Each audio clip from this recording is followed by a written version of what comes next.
주진우의 이슈 해설. 주진우의 이슈 해설. 구독, 좋아요, 알림 설정 부탁드립니다. 안녕하세요. 주진우 원입니다. 이재명 후보의 그 경제관념이 너무 없다는 사실이 점점 드러나면서 이번 대선의 핵심 변수로 떠오르고 있습니다. 커피 원가가 120원이라고 생각하는 무식함이랄까요? 그러니까 일반 국민들이나 자영업자들이 봤을 때 정말 복장 터질 얘기죠. 원가 120원이라고 하면서 사실은 문재인 정부에서 인건비 다 올려놓고 그것도 급격하게 인상을 시켰습니다. 뭔가 대비할 시간을 줘야 되는데 갑자기 최저임금을 30%씩 넘게 인상을 시켜버리니까 대비할 틈 없이 자영업자들이 갑자기 문을 닫는 곳들이 굉장히 많이 생겼었거든요. 그뿐만이 아니죠. 집값 올려놨죠. 또 뭐 탈원전 무리하게 한다라고 해서 전기료 올라놨죠. 그러니까 정말로 자영업자들이 정말 힘들어진 데 대해서 굉장한 책임이 있는데 거기에 대해서 나 몰라라 하면서 커피 원가가 120원이라고 운운하니까 벌써부터 커피점을 운영하시는 카페 사장님들을 비롯한 자영업자들께서 화가 나서 그 부분에 대해서 강력히 항의하고 저도 그 부분에 대해서 이것은 자영업자들이 마치 폭리를 취하고 있는 듯한 인상을 줌으로써 명예를 훼손한 것이기 때문에 명예훼손으로 이재명을 고발하기도 했습니다. 오늘 설명드릴 내용은요. 이게 그런 식의 관념이 뭐 호텔 노쇼 경제론도 아마 보셨을 거예요. 너무 어이가 없는 것이 호텔을 뭐 예약했다가 취소만 해도 돈이 돌고 돌면서 지역 경제는 살아난다. 이런 이론이거든요. 근데 깊이 따지기 전에 노쇼는 기본적으로 자영업자들이 굉장히 힘들어하는 거지 않습니까? 근데 예약하고 일방적으로 취소만 해도 지역 경제가 활성화된다 라고 얘기하는 게 정말 어이없는 얘기였고요.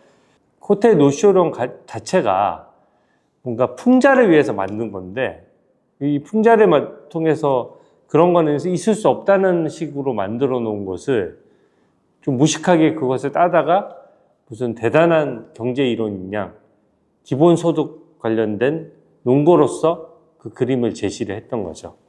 그러니까 지금까지 이제 국민들의 이제 비웃음을 사는 지경에 이르렀습니다. 오늘은 일산대교 무료화 부분에 대해서 제가 좀 말씀을 드리고 싶은데요. 물론 그 파주나 그쪽 경기 북부 쪽에 있는 분들은 일산대교를 건너는 통행료가 꽤 비싸거든요. 그래서 거기에 대해서 통행권이라고 그러죠. 교통권이라든지 거주 이전의 자유라든지 이런 거를 보장해야 된다는 점에 대해서는 저도 당연히 동의합니다. 근데 이게 기본적으로 민자 사업이었어요. 그러니까 민자 사업이 원래는 경기도의 세금이나 혹은 국비를 들여서 만들었어야 되는데 당시 국비나 경기도민의 세금으로는 좀 부족할 때가 있잖아요. 그러니까 그런 경우에는 민자 사업으로 민간 투자를 받고 그 투자한 사람이 개인적으로 돈을 이제 통행료 같은 걸 받아서 초기 투자비를 뽑아가는 방식이거든요. 많이 하는 겁니다. 그러니까 민자 사업이 지금 대표적으로는 경남권에서는 거가대교가 민자 사업이죠. 그러니까 국민 세금이 안 들고 투자를 하다 보니까 아무래도 통행료가 좀 비싼 문제점이 생기죠. 그랬을 경우 출퇴근할 때 부담이 되니까 그 주민들에 대해서 좀 어느 정도 지원을 하거나 또 하는 것은 이제 허용이 될 수 있는데요. 이건 문제가 뭐냐면은 국민연금이 100% 지분권자예요. 그러니까 일산대교를 놓으면서 이제 초기 투자비가 몇 조씩 투자됐을 거 아닙니까? 그러면 그 돈을 이제 몇 년간 통행료에 녹여서 이제 그 돈을 투자금을 회수하는 것인데 일정 수익도 보겠죠. 근데 그 부분에 지분권자가 지금 국민연금이 100% 지분을 가지고 있어요. 그러면 일산대교 통행 이제부터 무료야 이렇게 얘기하면 당장 어디에 손실로 이어지냐? 국민연금의 손실로 지금 이어지는 겁니다. 예를 들어 국민연금이 5천억을 투자했는데 손실을 5천억을 본다 그러면 그만큼 국민연금 전체 액수에서 구멍이 생기는 거지 않습니까? 지금은 연금개혁이라고 해서 청년들 입장에서, 미래세대 입장에서는 돈을 더 내는 문제점이 생기다 보니까 굉장히 청년 세대들이 여기에 대해서 불합리성을 많이 지적하는 상황이거든요. 그러니까 우리 아들, 딸들이 결국 갚아야 되는 돈이 되는 것이죠. 국민연금에 손실이 나면 결국 납부료가 인상될 수밖에 없고, 그 납부료 인상의 상당 몫은 현재 우리의 아들, 딸인 미래 세대, 청년들이 갚을 수밖에 없는 거거든요. 그러면 이제 일산대교 자체를 전면 무료화하는 순간, 그 지역 주민들은 당연히 통행료가 제로가 되니까 편익이 증대하지만 그 액수만큼을 전 국민이 조금씩 호주머니에서 내놔야 되는 거거든요. 그래서 적정 규모를 따져야 되는 겁니다. 그러면 일산대교만 민자 사업이냐? 여기 거가대교도 민자 사업이에요. 통행료 더 비쌉니다. 근데 거가대교에 투자된 비용이 2조거든요. 그러니까 민간 투자 비용이 2조가 투자되다 보니까 뭐 한 번 지나갈 때마다 8,000원, 9,000원 뭐 이렇게 상당한 비용이 통행료로 나가는 것이죠. 할인을 해도 그 정도예요. 그러니까 당연히 통행료에 대해서 불만이 생기지만 기존의 도로로 생각하면은 이 민자 사업으로서 이 도로를 놓음으로써 거가대교나 일산대교를 놓음으로써 기존에 삥 둘러가던 것들을 이제 앞당기는 효과가 있거든요. 그러니까 지금 이 부분은 무조건 100% 무료화해야 된다. 이렇게 하는 것은 형평이 안 맞습니다. 민자 사업이 한두 군데가 아니에요. 경기도에도 지금 민자 관련된 고속도로를 놓기도 하고 또 영남, 호남, 뭐 충남, 충북, 전국 어디도 강원도까지 제주도 마찬가지입니다. 이렇게 민자 사업을 안 하는 곳은 없어요. 그리고 민자 사업의 효용 가치가 분명히 있습니다. 그러니까 민자 사업이 투자되고 국민 세금은 어차피 한정적이지 않습니까? 근데 민자 사업을 하게 되면 국민 세금으로 투입되지 않더라도 국민의 교통이나 어떤 그 인프라 구축에 있어서 국민들에게 도움되는 게 즉시 사업에 착수할 수 있는 장점이 있고요. 두 번째는 이게 일종의 경제 승수 효과가 있어요. 그러니까 민자 사업에 투자됨으로써 민간에 돈이 풀리지 않습니까? 그러니까 경기가 더 좋아질 수밖에 없는 거예요. 근데 지금 이재명식으로 민자 사업을 실컷 할 때는 뭐 20년간 통행료를 받아가서 투자금을 다 회수해도 좋아. 이렇게 계약을 다 해놓고 이제 와서 갑자기 무슨 공산주의 하듯이 이제부터는 돈 못 받아가? 라고 하면 일종의 계약 위반이 되는 거거든요. 국민연금과의 어떤 기속력 있는 계약을 위반한 게 되니까 그럼 어떻게 되느냐? 민자 사업을 할 때는 해외 글로벌 기업도 와서 투자를 하고 국내 기업들도 투자를 하게 되는데 이렇게 정치적 불확실성이 커지잖아요. 그러면 민자 사업에 들어오려는 기업 자체가 없어져 버려요. 그럼 어떻게 되겠습니까? 그냥 정부 세금은 한정돼 있기 때문에 대규모 토목 사업이나 이런 사업들이 자꾸 일어나야지 경기가 좋아지는데 그게 민자 투자 규모가 획획하게 줄어드는 것이죠. 그러니까 정말 그 포퓰리즘이라고 공격받을 수밖에 없는 것이 말은 그럴듯하지만 국민의 호주머니에서 돈을 빼가지고 국민의 다른 호주머니로 넣는 거거든요.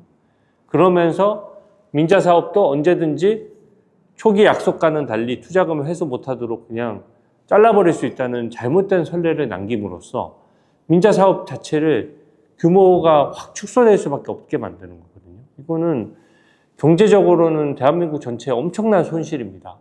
그래서 저는 이게 저희가 보편적 복지와 선별적 복지라고 하잖아요.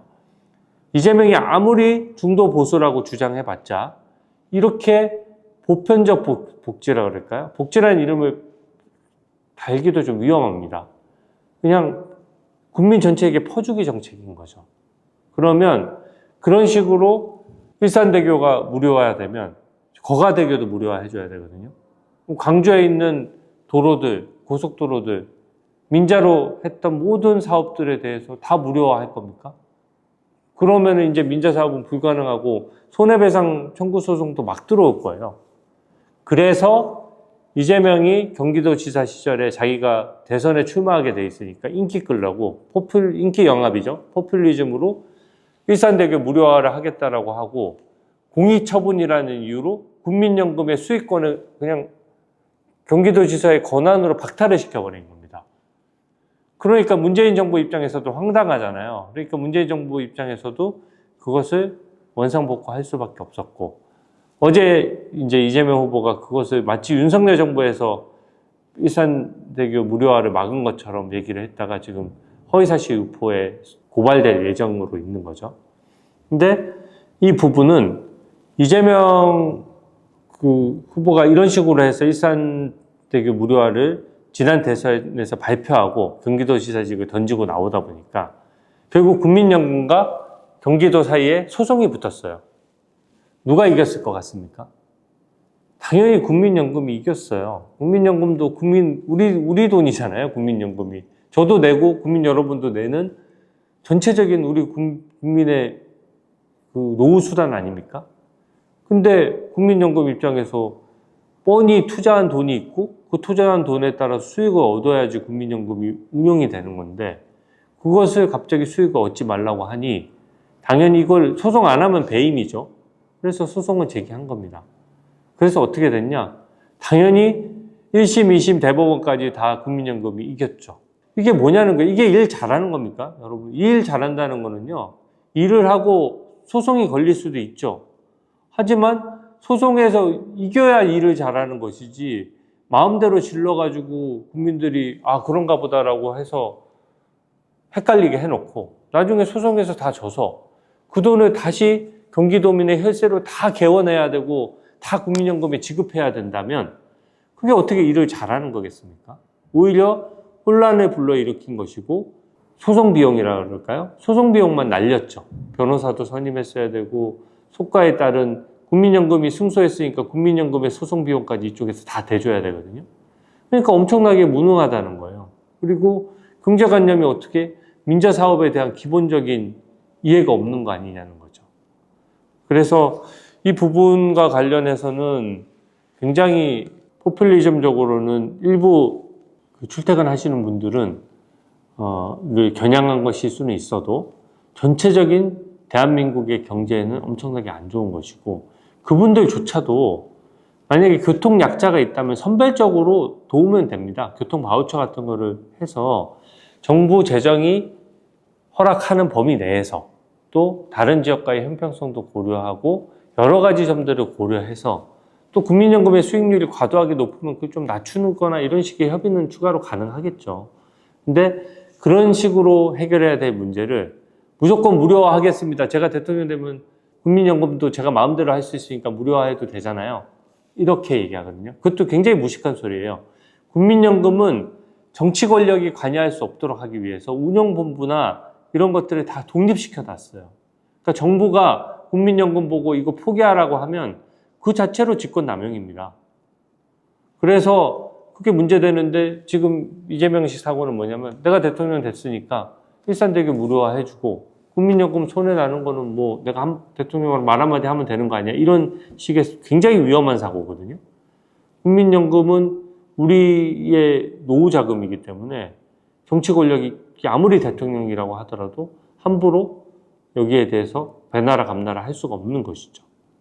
그러면 결국 국민의 세금을 가지고 국고로서 국고의 일부를 가지고 지원하는 방안이 있는데, 그럼 왜 국고의 일부를 일산대교만 지원하느냐의 문제가 생길 수밖에 없는 거거든요. 그래서 전면 무료화 부분은 굉장히 검토해야 될 쟁점이 많아서 선거 때 이렇게 마음대로 지를 문제가 아닙니다. 그래서 포퓰리즘이라고 비판하는 것이고요. 이렇게 또 나라 돈 신경 안 쓰는 게 양곡관리법이 그래요. 양곡관리법이 기사 난 거 보니까 지금 양곡관리법이 없을 때도 우리 식량 안보 때문에 쌀을 사주거든요. 사야 돼요. 남는 쌀을 좀 삽니다. 근데 그게 정부의 재정 역량을 보고 적당히 조정해서 사는 거거든요. 그러니까 기본적인 수요와 공급 원칙을 그대로 유지는 하는 겁니다. 그러니까 쌀을 생산하려는 사람도 정부가 안 사줄 수도 있잖아요. 그러니까 뭔가 쌀을 쌀 농사를, 벼농사를 짓고 싶은 사람도 이게 그 쌀값이나 이런 걸로 봐서 벼농사가 부가가치가 높지 않다라고 생각하면 다른 그 토지에 다른 농산물을 이제 생산할 수가 있는 것이거든요. 이 벼농사가 기계화가 제일 많이 돼 있어서 비교적 농사 짓기가 좀 편한 그 직군으로 되어 있어요. 물론 고생을 하시지만 다른 이제 생산물들과 대비해서 뭔가 기계화가 더 돼 있는 부분이죠. 그래서 지금 양곡관리법처럼 이재명이 추진하겠다는 양곡관리법처럼 국가가 무조건 사주겠다라고 하면 가뜩이나 토지는 한정적이고 농지도 한정적인데 다 벼농사를 짓겠다고 하지 않을까? 그 점을 우려를 하는 겁니다. 모든 남는 쌀을 한 톨도 빠짐없이 다 정부가 의무적으로 무조건 매입해줘야 된다라고 하면 그러면 쌀을 생산을 여러 농산물을 놓고 봤을 때 조금 더 기계화가 되어 있는 농산물에 몰릴 수가 있잖아요. 그러면 쌀만 의무 매입해 줄 거냐? 그럼 대파는요? 또는 사과는요? 뭐 과일, 야채, 채소 뭐 전부 모든 것들에 대해서 의무 매입을 해주게 되면은 그것은 더 이상 자본주의가 아닌 것이죠. 시장 경제주의가 아닌 겁니다. 그렇게 농산물의 생산량을 딱 정해서 딱딱딱딱 국가가 통제하는 나라 어디 있습니까? 북한이에요. 중국도 그렇게 안 합니다. 북한만 유일하게 그렇게 하니까 북한이 식량난이 그렇게 심각한 거잖아요. 그래서 이게 정말 우려가 되고 최근 보도를 보니까 3년간 남아도는 쌀을 지금 매입해서 비용으로 쓴 것만 정부가 1조 원이에요. 1조 원 식량 안보 때문에 불가피한 측면이 있어서 매입을 하지만 쌀을 매입하면 저희가 햅쌀도 많은데 3년 된 쌀을 이제 잘 먹으려고 하지 않잖아요. 그러니까 쌀을 보관하고 있다가 유사시에 대비해서 보관하고 있다가 3년쯤 되면 결국에는 동물 사료로 쓰이게 되는 거거든요. 그러니까 그 좋은 쌀을 남아도는 쌀 같은 경우에 우리가 그래서 쌀 소비 진작 운동을 많이 하지 않습니까? 근데 이게 3년씩이나 보관되고 있다가 결과적으로는 이제 동물의 사료로 쓰여 버리니까 부가가치 차원, 식량 안보를 제외하고 부가가치 차원에서만 보면은 굉장히 손해인 것이죠. 근데 그 1조 원 규모가 지금 정부가 의무가 없는데도 통상적으로 조정해 가면서 사는데도 1조 원 정도 손실을 보고 있는데 만약 이게 의무화되면 어떻게 되겠습니까? 정말로 액수가 정해지지 않는 거예요. 5조가 될 수도 있고 10조가 될 수도 있고 뭐 이런 식의 레인지가 없는 게 되는 겁니다. 최종 그 한계선이 없는 게 되기 때문에 지금 현재 3년간 1조 썼다라고 하는데 그때 되면 3년간 몇 조를 쓸지 모르는 상황이 되니까 정부 입장에서는 재정 건전성을 유지하는 게 불가능해지는 것이거든요. 그러니까 일산대교 문제 뭐 이런 문제들이 전부 약간 계획경제적인 사고예요. 정부가 뭐든지 남는 건 사주고 관여해가지고 민간에 자꾸 관여해야 된다는 생각이고 그게 인기 영합주의랑 결합되니까 지금 자본주의 시장경제하고는 거리가 멀어지는 거거든요. 그래서 일산대교 문제와 양곡관리법 문제 이런 부분들은 경제와 직결되면서 오죽하면 농민단체들이 반대하겠습니까? 그래서 이 민자사업의 특징이 있는 부분이기 때문에 이재명식 경제 방식으로는 우리나라 대한민국 경제가 무너질 것이 저는 확실하다고 생각하거든요. 그래서 그런 점에 대해서 제가 좀 설명드리고 교통권 보장이나 이런 부분들은 최대한 국가 재정이 허용되는 범위 안에서 최대한 보장하도록 노력하되 그래도 일정 형평성과 재정 건전성에 대한 고민은 반드시 필요하다 이런 말씀 드리면서 오늘 해설은 이것으로 마치겠습니다. 감사합니다. 주진우의 이슈 해설